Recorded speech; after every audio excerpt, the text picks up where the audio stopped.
Right, and recite Shakespearean quotations. So it's what's in the cauldron that's important to the consecration that we're doing. It's an alchemical powder called strontia, which is often used in various workings to connect with hellfire. And Jack is said to carry a coal from hell with him everywhere he goes.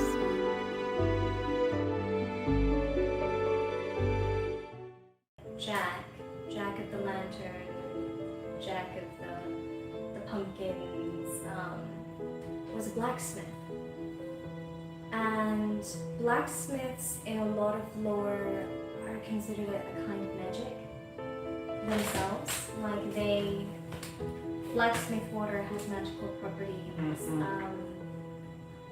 And they are often figures in folktale and folk magic that are sort of between the worlds, and what they make is between the worlds, and has the power to affect it. And for this reason, it sort of makes sense that the devil ends up coming into Jack's life. But in the version I was taught, Jack is a good man. And when he first encounters the devil, it's because he's trying to help someone in his village. And sort of, and I've heard a bunch of different stories, and I wish I was a good storyteller because I try and tell a few. But essentially, people would come to Jack and they would say, this or that is really wrong in my life. And then he would sit and play cards with the devil to try and beat the devil at card games and change that person's fortune and get the devil to agree to not interfere. He kept beating the devil at card games. Well, as happens to everyone, eventually Jack dies. And heaven won't take him, even though he was a good man, and even though he did good things, because he kept playing cards with the devil. So he then goes to the devil and says, I can't be welcomed in heaven. Will you let me come play cards with you? And the devil says, no. And he says, well, where am I supposed to go? What am I supposed to do?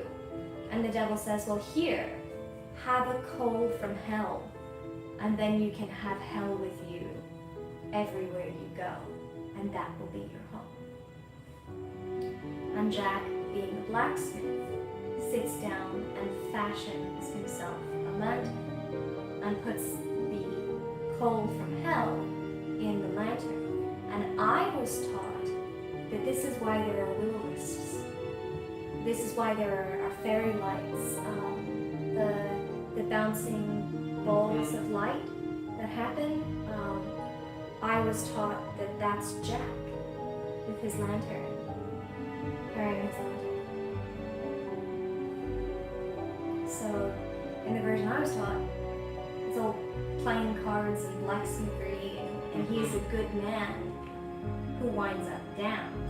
And because he is a good man, he watches out for children who are trick-or-treating, and he takes care of them and tries to keep them safe and tries to get them to be, the right amount of scared on Halloween. Not too scared. Good scared, not terrified and in danger.